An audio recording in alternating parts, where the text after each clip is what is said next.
Okay. All right. So we've called the meeting to order. The first item on the agenda is to look at and approve perhaps the minutes of our last meeting, which I think was sent to everybody by Erica. Um, I can share them on the screen as well. um, Brant, if that's helpful, Brant sent a few changes which I've already implemented on my copy. oh, Would it be okay. helpful for me to share them? I've got it on my own screen here, but I'd be fine with you sharing them. I don't have a problem with that. Did people get a chance to take a look at them? Yes. Mhm. Yeah, and I just took a brief look at them. I don't have any objections to anything that's there. I think it's fairly accurate of what we did, and I think I'm ready to pick, hear a motion. Would it be I'll move helpful for for you. me to tell you what changes Brant asked for before you make that motion? Well, I didn't know what was there before, so It was mostly just spelling, I think spelling in a couple of words. okay. Yeah, because I don't think I had what was there previously. Um, Um, so I spelled a couple of things in the Mhm. oh, wrong okay. terms, the wrong weather. Um, Hey, you're forgiven. I'm not really the spelling police, he so just I'm wanted glad to we do prove that have he read it. someone who will take that role on this committee. All right, with that, I will I let can't you. I can't hear if someone's got a motion. Yes, can I make a motion that we accept the meeting minutes with the changes that Brent said? Second. Who Okay, seconded it? That was Paul? Yep. Paul. Okay, great. All right, since we are online, we need to do a roll call vote. And I'll call names in the order that I see them on my screen. So, Michael, Yes. George, Yes. Paul, Yes. Judy, Yes. Doug, Yes. okay, and Joyce. Yes. And I can't remember if Erica's a voting member or not. I am not. Okay. All right.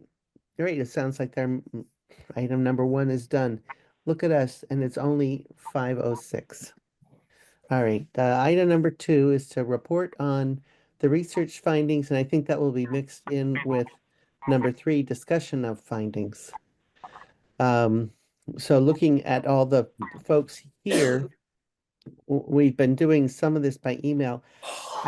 This afternoon, I've been working for the last 2 hours on kind of pulling together what everybody sent in and trying to digest it as best I can. And I made a Google Drive folder where I put any uh, documents that people sent in, and I have one uh, Google Doc of like all of the emails, at least that I got, with people's comments in them, and anything they had to say about the document.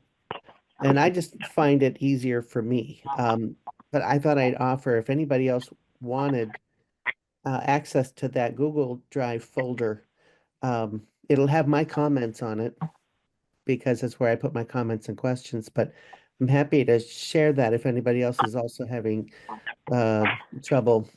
So um, I will do that right now. Um, it's named, I have no imagination when it comes to these things. It's called energy storage. Let me do a quick share. Then so it looked like Erica. Um,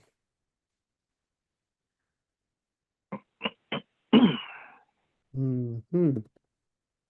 All right, it's gonna take me a few minutes to do the sharing.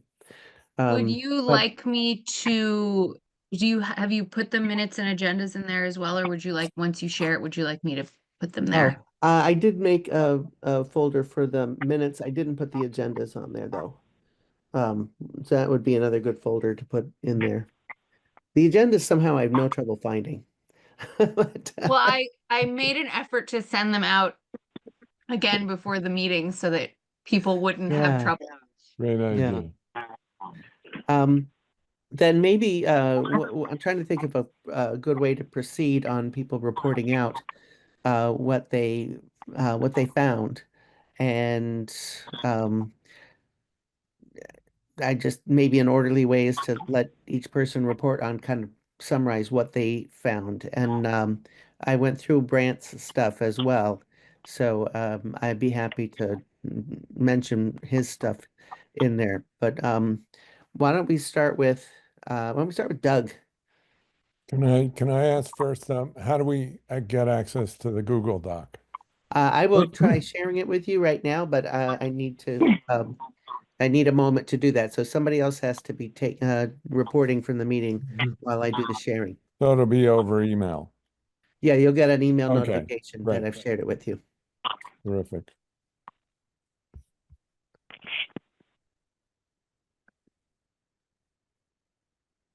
So, Doug, you want to kind of summarize what you found? Oh, yeah, I guess, I mean, I spent not very much time on it, but, it was just, I thought about, was there a threat, a health or safety threat that might have been in some way ag related. And I know, the idea is if there were a big fire in one of these battery storages, and the firefighting chemicals and or water that would be used to put the fire out often carries, metals, lithium, cobalt, nickel, and some organic compounds. And the firefighting foams, I think, are, quite contaminating to soil too. So that was just kind of the thing that I sort of thought of was just, and in addition to, contaminating farmland, it would also very much contaminate the water underneath that farmland. So, that was, and, the other, I think the idea that water is used to extinguish these fires is kind of not current thinking. In the past, I think they just used water to cool it and to put the fire out. But now I think there's a level of technology that would probably have to be on site at one of these places. That's beyond just incredible volumes of water to put the fire out. So in Yeah. other words, it can be contained to a smaller area. Now, my reading of that was kind of more like what Doug was saying, that you don't use water to put out an electrical fire. Correct. That's just not good practice.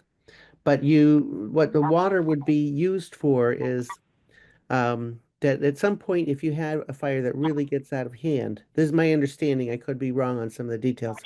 If you get a fire that gets really out of hand, you have to basically let it burn itself out. There isn't a lot you can do with chemicals, and even if you wanted to. But while this thing is burning, which could be days for them, depending on the size of the thing, you need to protect the surrounding structures. And so you don't want other things catching on fire. The other batteries, Pardon? the other batteries in the complex. Yeah, so you've got, yeah. So that's the deal with the water, is my understanding, is it's other things that are surrounding the thing that's on fire that you want to keep cool and keep that, or yeah, or what if it's, surrounded by woods or farmland or other things that you don't want to catch on fire. You don't want it spreading to a forest, for example. So, but I could be wrong on the details of that. But you don't use water directly to extinguish the fire. Okay. That doesn't, I think what Joyce said is true, I think, but I don't think it contradicts your conclusion about contamination at all. Yeah, yeah, Mhm. I agree. Mhm. Yeah. Um, George, how about you? Sure. I'm losing my voice, so bear with me. I was charged with going out and looking at DEP and Wetlands Protection Act initially to see if there's any language or thinking underway there regarding this problem. I did reach out, brought it up at the Concom meeting we had the following night. Talked to Scott, looked at MACC. We have a very active support organization, advocacy organization for conservation commissions that helps influence a lot of policy and legislation. Scott Jackson also has biweekly, for the most part, conferences with the DEP policy people, wetlands policy people in Boston. I couldn't find any language aside from the piece I attached about public water and drinking supply land, which was in the email I sent. Yeah. Yep. Scott said there is no language that he's aware of, and given that he's one of the authors of the Wetlands Protection Act, he would and knows it intimately. He would be active on that. He promised to put that on his agenda for the next meeting, which hasn't happened before this meeting.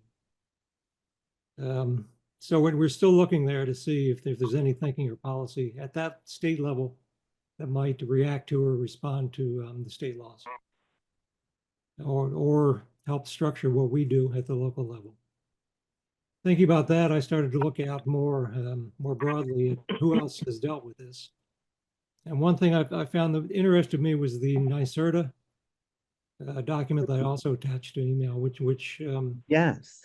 was the outcome of their thinking and research on this, and produced a model law and model permit for use by local governments. Obviously, a lot would need to be looked at to modify for our uses, but I think there's a structure there and thinking there that's valuable and should be helpful.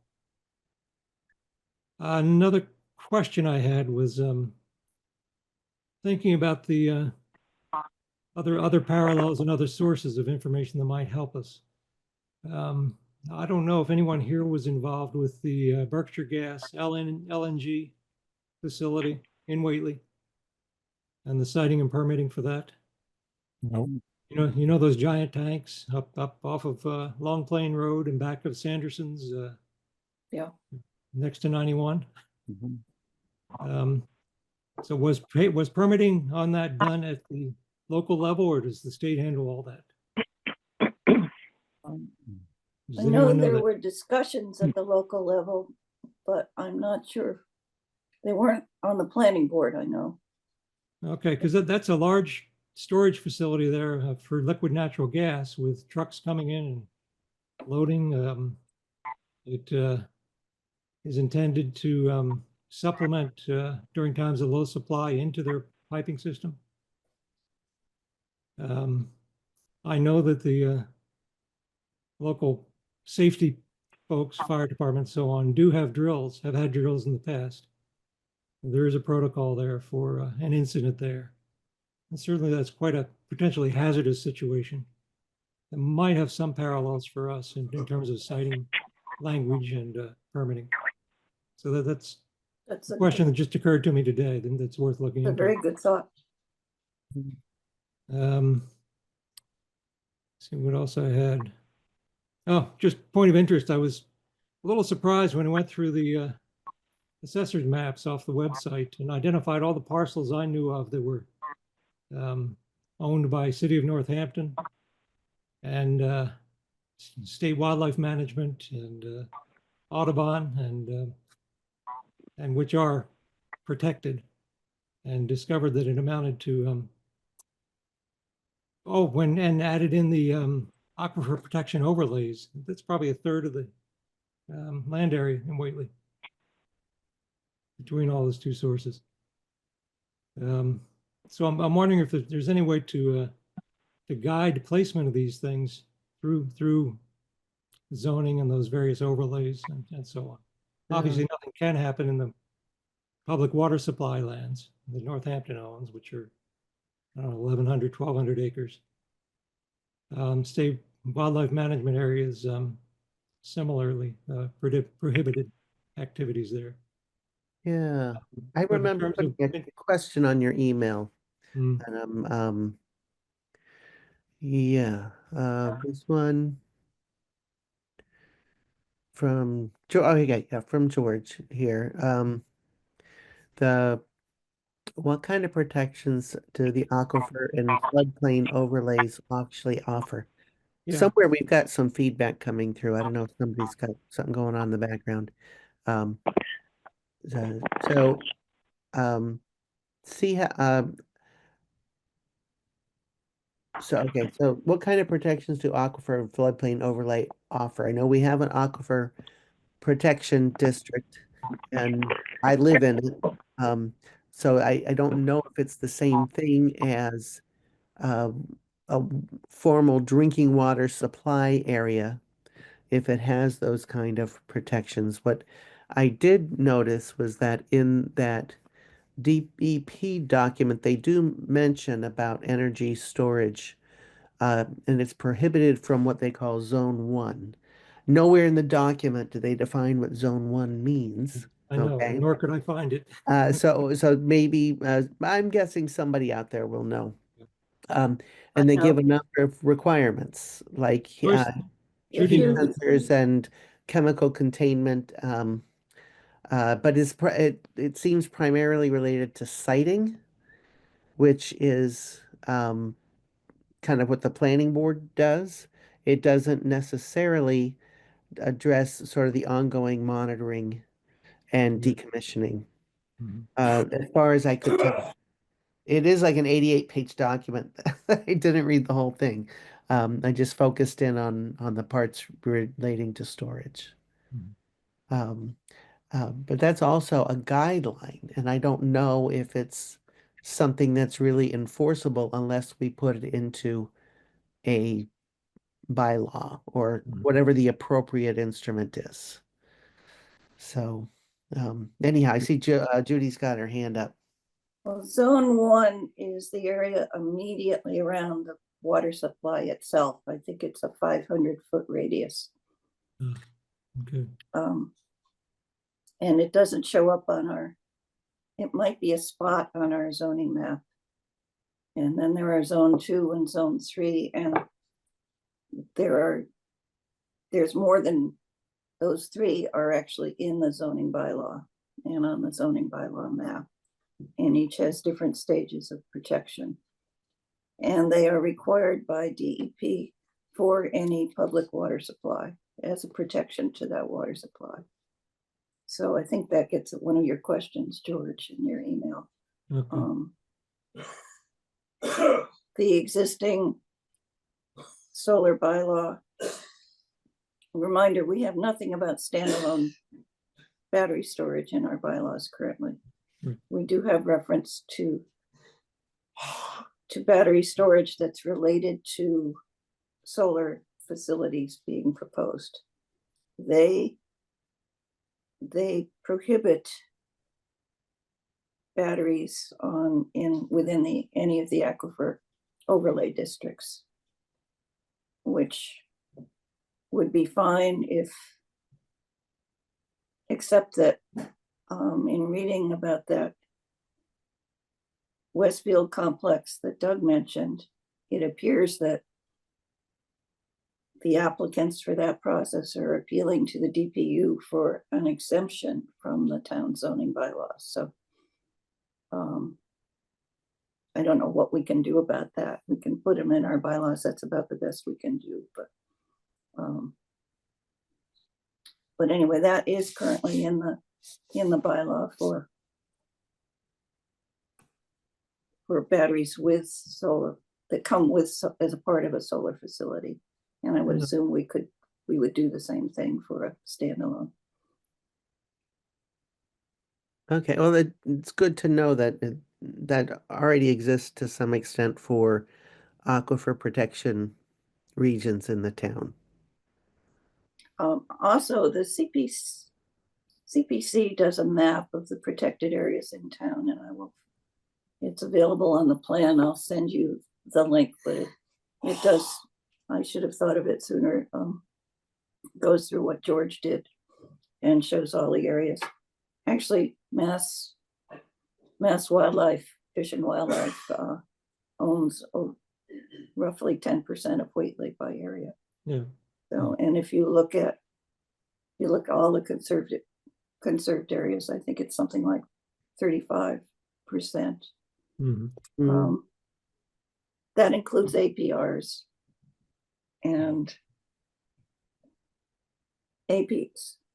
Solar facilities are allowed on APR on in an APR land up to, but they can't produce more than twice the energy that the farm uses itself. Hmm. They're supposed to be for the Mhm. farm's use, and they can't produce more than twice as much. And I don't know of any storage provision in any of the APR, any of the DAR language. We can check that, but I doubt it's there. As a practical matter, in order to get the state subsidies for solar, you have to include storage facilities these days. Hmm. Otherwise, you can't develop the facility. And that kind of limits our ability to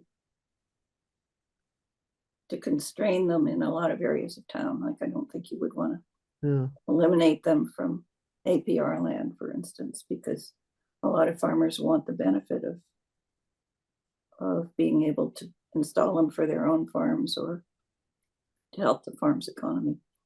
Yeah. Well, I guess, I mean, as somebody put it nicely in one of these emails, it isn't our job to prohibit this. It's our job to make it as safe as possible. Yeah. And those guidelines, the Mass DEP guidelines for solar and wind energy projects, they do talk um, about things you can do to make it safer. So I think that's one of the places that we can look to for wording and for support as saying whatever restrictions we want to make are reasonable.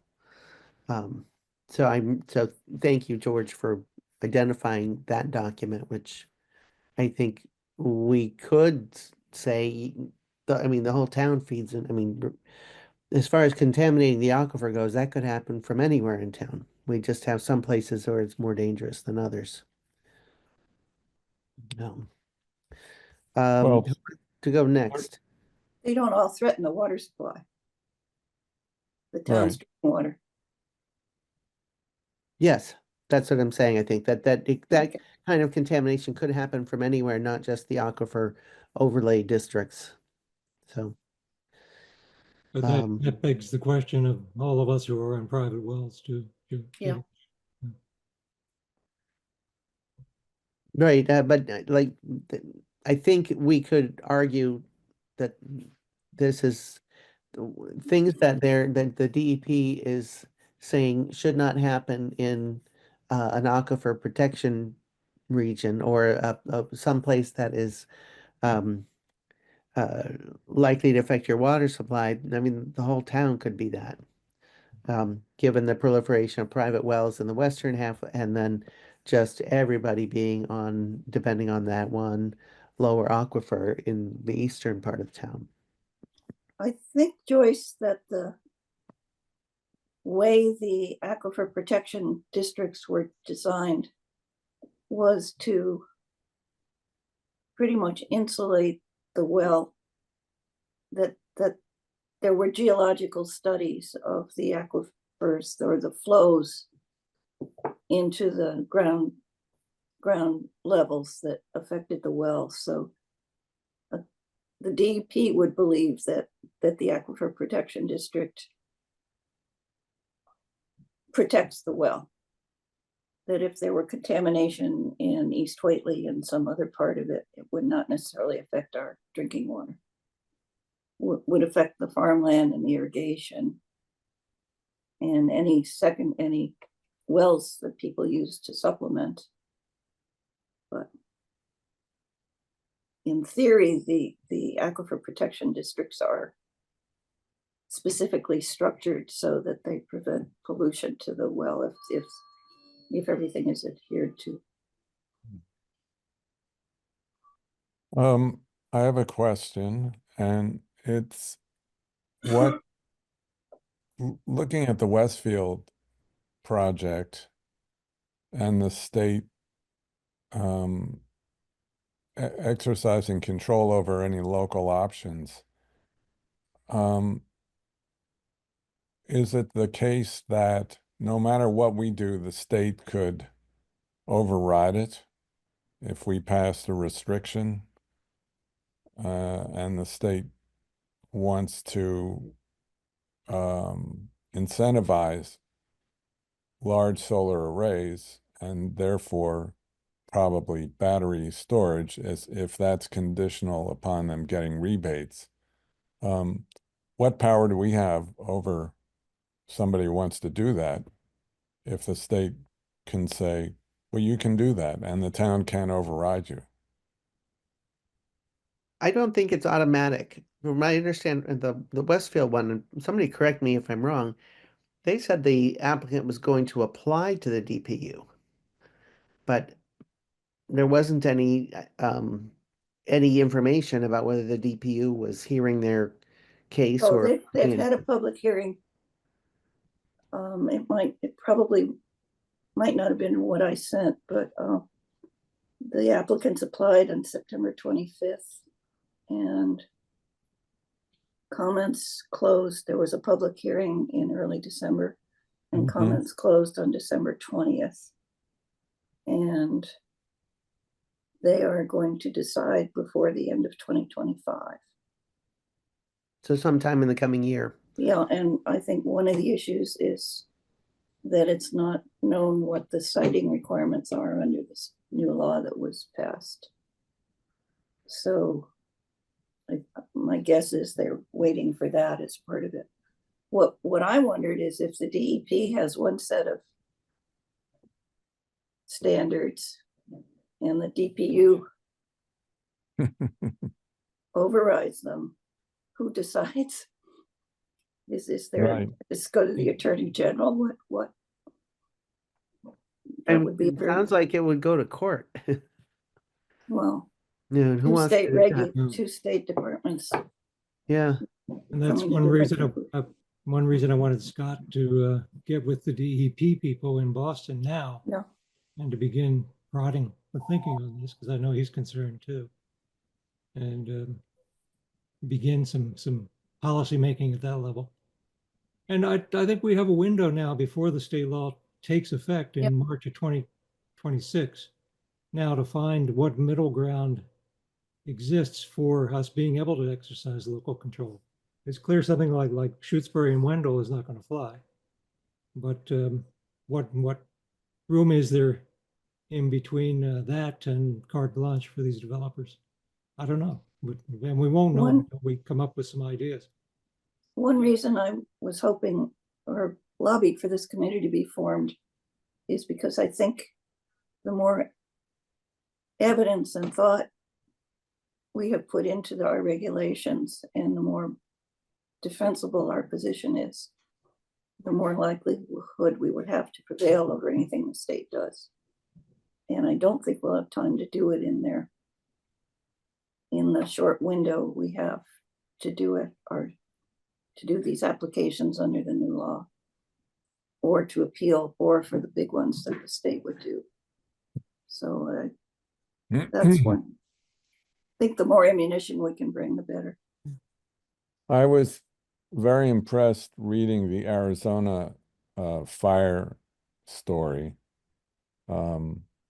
because it seemed to me they had pretty well covered what needs to be done to prevent serious damage from happening and or spreading once it does happen, in that example, with all the references to the National Fire Protection Agency. And it seemed like if we passed a bylaw or whatever would regulate such an installation and included many of the measures they're recommending I would be relatively satisfied with that kind of situation if I knew that our local fire people and not so local were able to respond to such a fire and had adequate training, so that and the structure was constructed in such a way to prevent spreading and getting into the groundwater. Um, it seems to me that's, all these technologies require taking some sort of risk. And if we want more solar and batteries are a big part of that, then if the battery installation and maintenance and operation was uh, done in accordance with strict regulation, I'd be fine with that, just like I'm fine with gasoline tanks under gasoline station pavement carrying thousands of gallons of gasoline. I don't know if we approve that or if that's a state approval thing, but that's highly toxic, flammable energy storage system that I'm assuming is regulated pretty strictly by various state agencies and maybe even federal, but I don't know. Paul, can I ask you a quick question? You Yeah, said the Arizona fire story. yeah, And having just gone through all of this, I don't remember seeing, That's the underwriter's that- flag. that's the Underwriter's underwriters, flag. the 4 firefighters injured. Okay. Thank you. I yeah. should, the word Arizona is at the very end. I didn't I realize it was in I thought they Arizona. went into great detail about measures that should be taken. That's why I sent it. I thought it was a very good Mhm. example of the kind of safety things one should be looking at. And it Yeah, led me to think that maybe a combination of regulations that are based on zoning and also this general bylaw licensing might be the way to go, thinking that the licensing could focus more on the ongoing maintenance after, right. which zoning really isn't good So for. licenses could be subject to renewal and Yeah, approval. and Yeah. require annual inspections that somebody, yeah, and subject to renewal. Mm-hmm. Mhm. Mhm. Well, I have to say, I did not read the entire 66 pages of that. Well, I didn't read it. So I feel like maybe everybody needs to do a good solid read of that document. And especially there's a key recommendations section I see. Um, and I think between us that some of the pages just have lots of pictures on them. Those will be fast. So It's it's not, highly repetitious in the and body. Also. Yeah, as those things tend to be. Yeah. So I don't mind putting that on everybody's homework plate to read that the 4 firefighters injured document, which I think everybody would have gotten in the email, but it's also in the Google Drive that I just sent an invite for everybody to join if they would like. Um, yeah. Okay. Judy, is there anything else you want to report on? no, I think it's all been covered in the discussion by and large. Yeah. Michael? Yeah, I don't really have a lot to add either as to what has already been said from the Board of Health, public health perspective. This thermal runaway is what we're all most concerned about, and that, if there's any way we can drag our feet and the ion battery goes by the wayside and we get to the next technology level that is much less a concern. But um, we have to move along, and we're limited in time putting this together. Um, okay. All right. Well, it sounds like we probably have still a little more, I feel like a little more education of ourselves, maybe getting into the details on that one would be really good for everybody um, to do. And in the background, like Judy was saying, there's some things you can do with zoning bylaws and other things like for ongoing things and decommissioning. You might need other kinds of legal tools. Right. Uh, and I guess um, I'm not familiar enough with like what protections already exist. To me, that's still a little bit foggy.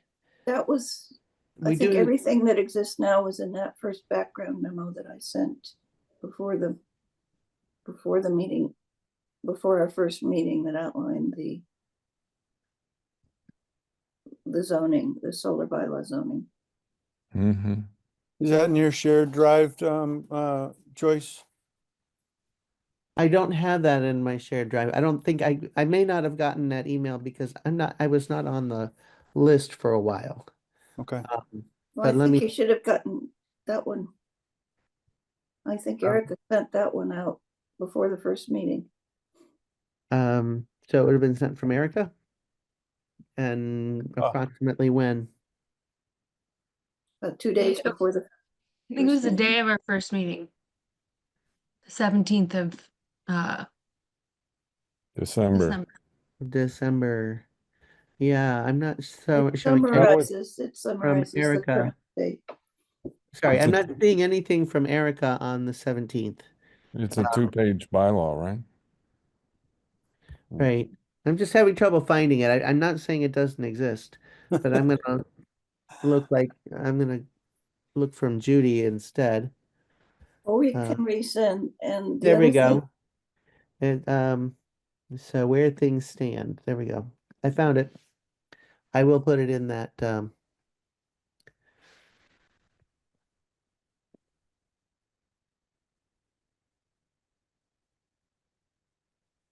the other thing is that I've read the Attorney General's comments on Wendell's and Shutesbury's general bylaws, and a lot of them relate to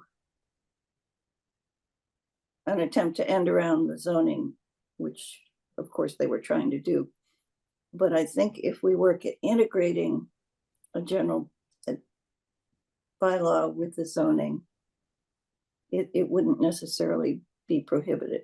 I mean, there may be aspects of it that would be, but the fact of a general bylaw in and of itself evidently isn't bad if it takes account of the zoning or doesn't try to replace the zoning.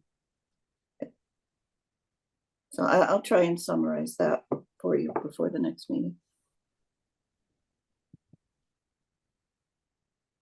Yeah, I'm looking at the current situation. Um, and it sounds like I feel like it just says Whately zoning permits commercial battery storage units in conjunction with large-scale ground-mounted solar facilities. And this is our bylaw apparently that limits the capacity needed to provide maximum power at the facility for 4 hours. So ours does not reiterate what the DEP recommendations are, the DPE guidelines, as far as um, containment for chemicals and so on. Yeah, there's some of that. I didn't necessarily, So that's not, because that's just not in the summary. So there is, not in the summary. There's a requirement for containment. The containment needs to be more than the expected capacity of the fire yeah, extinguishing. Can't be in the aquifer district. Needs to be training. It doesn't specify what kind of training. It says it's supposed to be maintained, but it doesn't establish any way to do that. This was what was recommended at the time. We didn't have a lot of time to study. We wanted to get something in place. I think it's adequate, but it's not it's not as good as it could be. And I think in the maintenance area, it's pretty bad. And it doesn't, reading the Arizona thing, I realized it's not just Whately's fire department that needs training, it's all the ones around, because Mm-hmm. our guys are never going to be able to fight this on their own, no matter how much training they have. And I That's don't why, even know if we can require somebody to train in other towns. I mean, we get into some legal issues here, but that's why the Berkshire Gas facility is interesting, because from the background I've found, the training sessions have involved multiple towns. And I wasn't clear on how that was ordained. Yeah. yeah, I don't think we have to worry about compelling the firefighters to train. I don't think they resist training. Right. Right. They, well, I mean, no, firefighters from all towns. I mean, they want to yeah, be well trained for whatever risks they're going to show yeah. up for. Well, So, especially think- when they're really life-threatening, as in this case. Excuse me, Erica. I think it's a question of how the training is funded. So if, is the state gonna fund training that's accessible to all town firefighters? No. Or The applicant is it the the- applicant who's gonna train, and then the question is, how does the applicant, like, kind of what is the town asking the applicant to do in terms of number of trainings and where they are? And so maybe there's some additional funding for training that is beyond the scope of just local, but like to provide additional trainings outside of Whately for firefighters. And Well, I Eric, think- that might be a question for your FR contact, because I know they do a lot of first responder training that crosses towns. And Michael may know more about that. They absolutely do, and yeah, I can get you some contact if you don't in the emergency planning part of FERCog. I sent out in the meeting, I have a meeting with them next week, uh, with a number of different people. But the person who is focused on battery storage was out of town for years. Who is that? That Dan Nietzsche or No. Give me a moment to look it up. Hmm.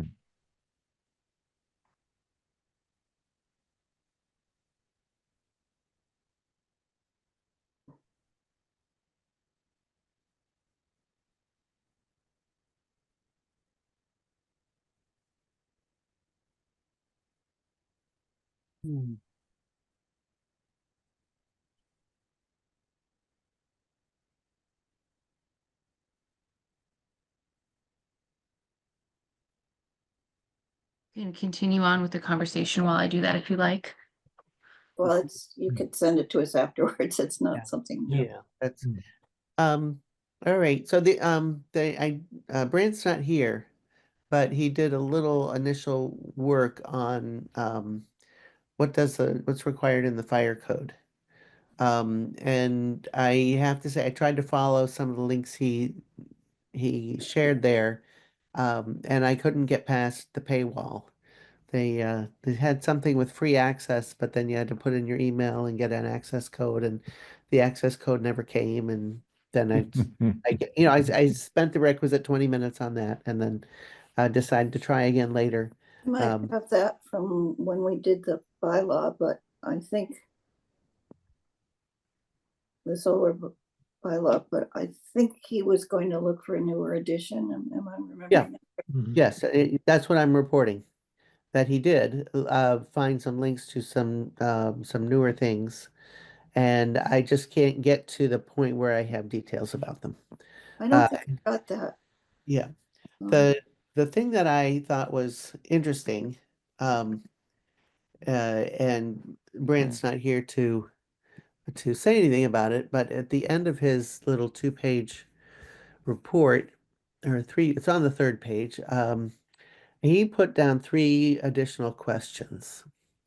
And he said, first, is it necessarily the case that energy storage systems that are built in Massachusetts will conform to the NFPA 1, Chapter 52, and the NFPA 855 standards?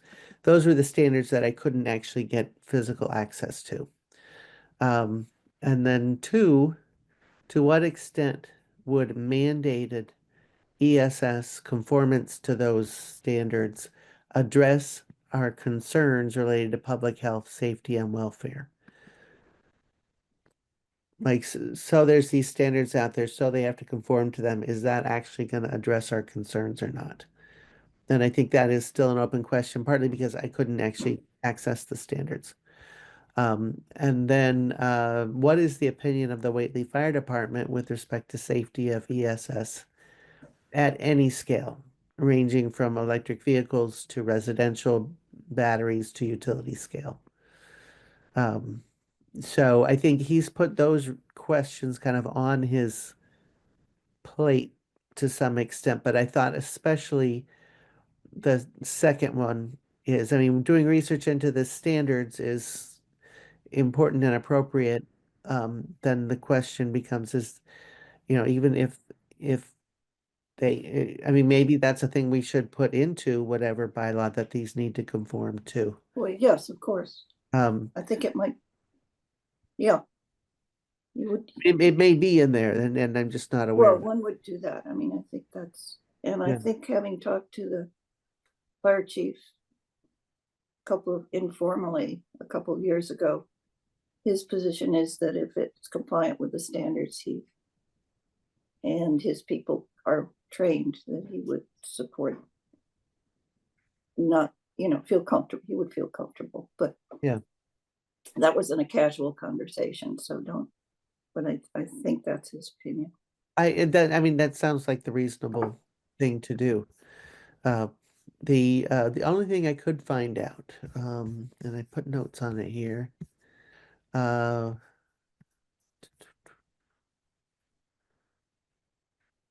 I can say, Brant also said I could report that he has a meeting with the fire chief on January 6th, on Monday, and he'll have more to report after that. I also can report that Allison Gage is the FERCog contact for battery storage. Thank you. okay. Okay. Yeah. So where did I put that comment? I put it, oh, I put it in that one. Um, yeah, there was one document he said that was specific to Massachusetts. And that document, just searching with keywords, I could find nothing on the Massachusetts Fire Code that was specific to, or at least this one document he linked. There wasn't anything in that PDF regarding energy storage. I mean, if you search on the word storage and you go through there, there's It nothing where might the word energy and storage are put together. try So, ESS. pardon? Joyce, I just sent you a URL for the NEPA 855, NEFPA 855.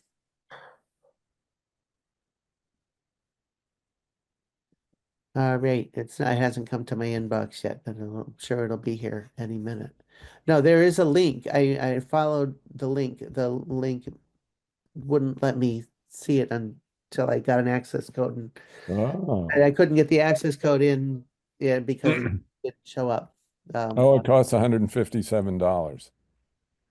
Right, unless you ask for free access and you ask for free Right, access, right. and Okay, that never access mind. code, maybe it'll show up in the next 24 hours. I don't know. Um, but that's so that yeah. There was another unofficial Massachusetts amendment to NFPA dated 2021 and supposed to be effective in May of 2023. That one you downloaded, it's a PDF and it's somewhat searchable, and I didn't find anything in there on battery storage systems. So that I think there's a lot still to look into here, and maybe I follow up with Brent he and I can have a discussion about what looks like it's worth looking into there. And I'm glad he's got a meeting with our fire chief. Um, I think the fire chief might have that $157 document. If not, I put it in his budget this year to get it. Hmm. So, because it seems like a silly thing to do without, right? Mhm. Well, we are moving up to the 1 hour mark. So I think um, I want to move on to like item 4, determine and assign any research and outreach tasks for committee members. Um, and it sounds like Brent has kind of got his fire chief and fire regulations thing going. Um, I what I'd like at the next meeting to be able to figure out is like what tangible goals do we want to have? Do we want to get a new bylaw on the town meeting floor in April or whenever the next town meeting ends up being? The date's not actually decided at this point, I think. Um, do we want to pursue some other kind of licensing regulation? Do like what are the options that we would have? And I suspect then Judy might be the best person to kind of present options for what could we do in terms of zoning bylaws. Uh, Oh, I think I already volunteered to outline the yeah, issues with that the AG had with the general bylaw approach, and I yeah, can try and make some recommendations on how to deal with that. okay. Do we Um, need to talk to the water commissioners? okay. Who would like to talk to the water commissioners about this? Does anybody already have a good relationship with them? Grant has dealt with them a lot on the aquifer overlay district, but Yeah. Um, and in talking to the water commissioners, what would be the goal? if there was what kind of water protection would we need if there was a thermal runway and we Right. had If to it's do the not, cool? oh, okay. So I thought you said the Aquifer Protection District was already protected. That's I I'm worried now about supply of water, not availability of water to put the fire out, to keep, or the cooling, not the pollution. Okay. Because So, I don't, my guess is it's not there, and I don't know that there would be any unless there's some way to okay. tackle the river. Yeah. Well, I I don't, think that yeah, maybe that Brandt is a good place to put that because he's also looking into um, what are the fire codes for that? That might be, but it might be something he would need some help with. Um, Other options um, like licensing, something where they have to come back to us every year and we can check and so make sure they're that doing would what. be in the, yeah. I think what you want to do is start, well, the way I've been thinking about it, to start with what the framework might be and then try and work out what you want in each part of, assuming you're going to do both a general bylaw with licensing and a zoning bylaw. Then work out what kind of pieces you want in each. Well, that's what I want to do at our next meeting. So Yeah, I want us yeah. to be ready for that. So how do I get us ready? If are, you're going to look into the general bylaw and zoning bylaw, it seems like a lot. Like like, They're fitted together. It's the same. okay, It's the same process from different perspective.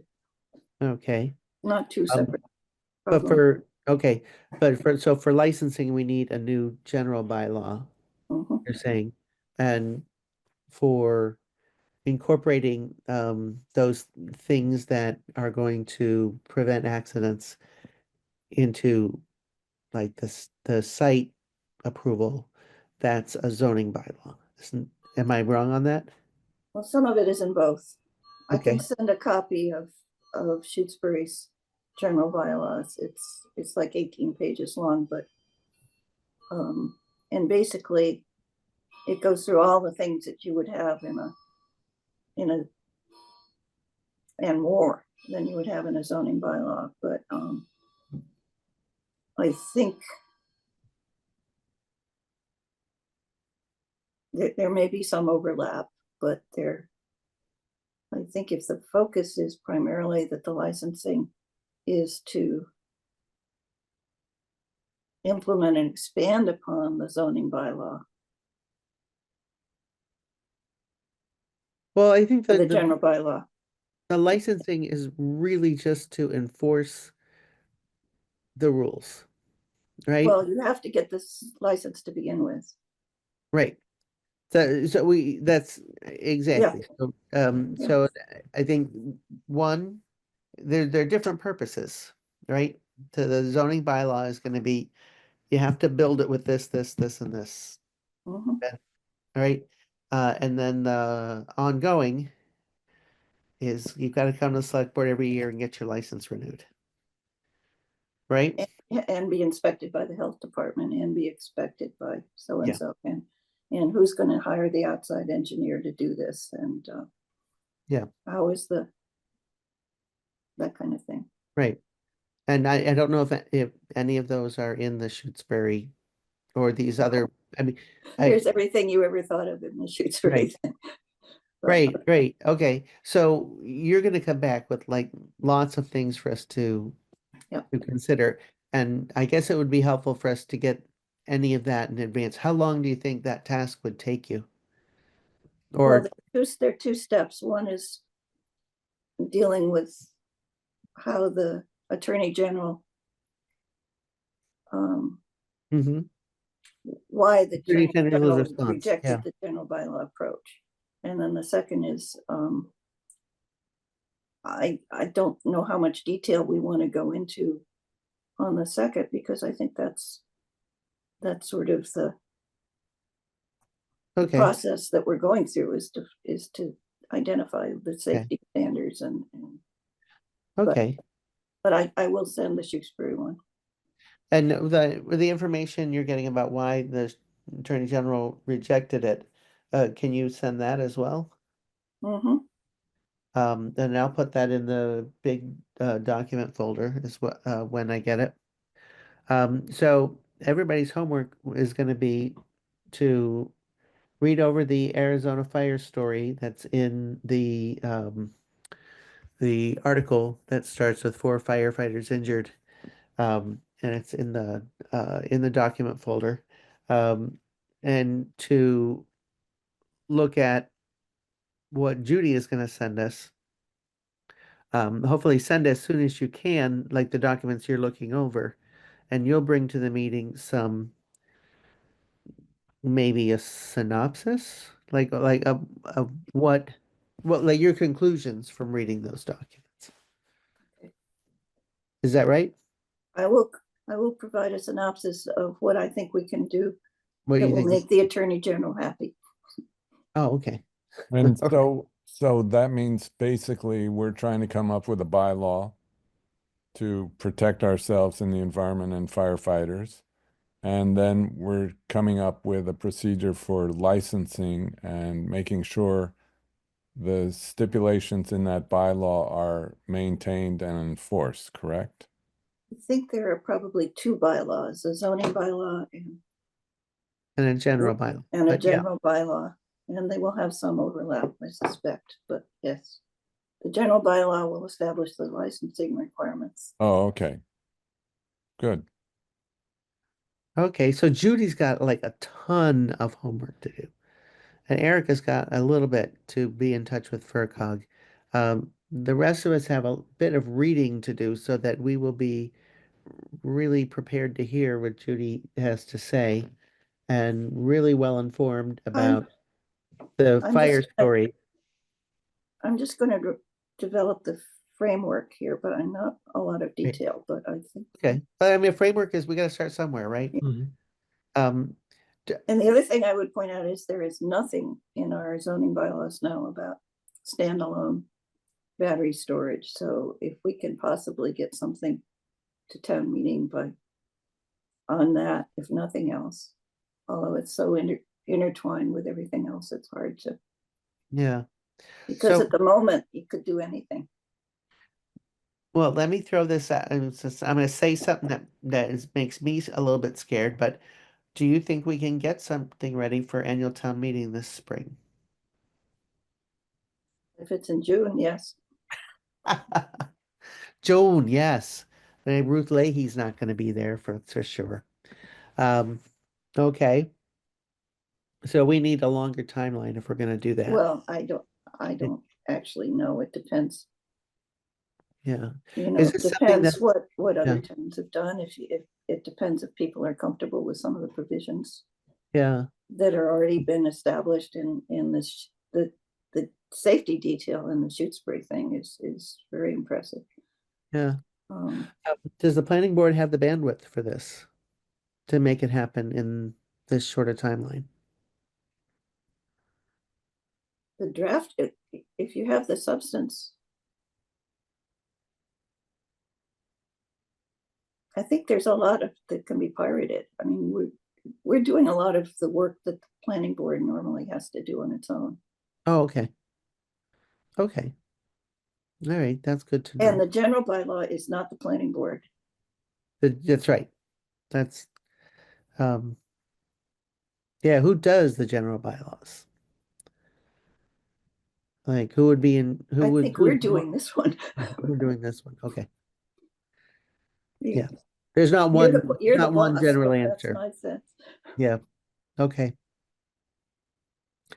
All right. So is everybody up with doing that homework? Which for most of us is just a heck of a lot of reading. For Brant, he is also Yeah, he's got a lot. got a lot. He's going to meet with the fire department, and then we're also asking him if he's willing to meet with the water department. Yeah.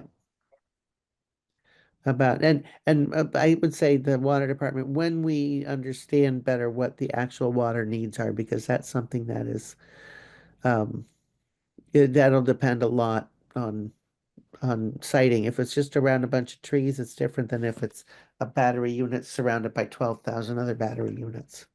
Well, that's the size issue. Yeah. Yeah.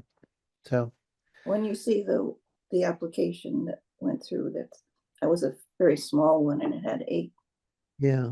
eight units. Yeah. And I guess another question that I was in the back of my head all this time, and I don't know really where to stick it. I remember when we did the solar bylaw, um, the I think the planning board must have done the research to kind of look at what size plots were really available for solar.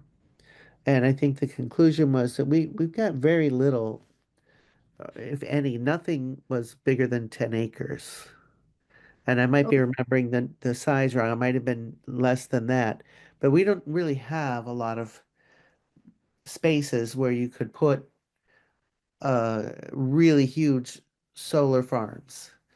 So that some of the restrictions were written with that in mind. Do we? no, the 10 acre was considered the biggest you would reasonably need at the time that was written. I don't think there are plenty of parcels that are 20 and 40 acres, and it's certainly possible to assemble more than one parcel. I apologize. I have a 6 o'clock that I need to get on, so I'm gonna have to jump and but thank you. Okay, We've we'll got be my, off. Well, yeah, you got your homework. I'm Okay, right good. behind you, Mike. okay, Yeah. very good. Thanks Okay, again. we'll try and wrap this up then. Okay, so I misunderstood that. Okay. Um, all right. Well, it looks like we're probably closing up now. People have their homework. Next meeting time and meeting frequency going forward. Um, could we do something in 2 weeks? I'm mostly, and be honest, it's a little selfish on my part because right now we're on break, so I actually have time to do all this homework. Uh, I won't have that as much time once classes start, so I don't want to wait a month for think another meeting. Tuesdays work best for people. Tuesday, so not the 7th, because that's less than a week. So Tuesday, the 14th. Works for me. Does I that think- work I for think you, it's given okay how for much? me. Yeah, it can't conflict with the select board meeting at 6 on Tuesday, the 14th. Um, looking at Do you that. want to, do you want us to start a few minutes earlier? A We few have minutes earlier than capacity. 6? Oh, yeah, it better be. And no, I mean then 5. We've been meeting at 5 p.m. Yeah. But it might make sense to meet at 4:30 or 4:45 if people can do that. I wouldn't mind that at all. I Doug, don't, can you make something if it's 4:30? Yeah, I think that would be fine. I think we're gonna have an AgCom meeting that's gonna run at the same time as the select board meeting that day. Oh, So okay. you- that just means need to be done at 6. Yeah, And, okay. and I'm not sure about that meeting. I'm not sure about the AgCom meeting yet, so. Okay, And we'll need to be done before 6 because we'll need to get off the Zoom. So right. they can set it up. We'll need to be done by 5:45. Yeah. That's why 4:30 feels like we get an hour and 15 minutes. Okay, let's do 4:30. And once I have all the documents in that Google Drive, I'll send another email out. And Why don't you send remind it to people. everybody, Joyce? I did, well, everybody's got an invite in their email in basket to the folder. Good. But once the other documents, the homework, I'm gonna remind people what their homework is. All right, as the physics professor of the committee, I get to assign the homework. And so, I'm all right, leaving before the homework. okay. Do we need to Should adjourn probably first? adjourn. Could somebody make me a motion? So move. Second, All right, all those in favor, George, Yes. Paul, yes. Judy, Yes. Doug, Yep. all right, and Joyce. Yes. See y'all later.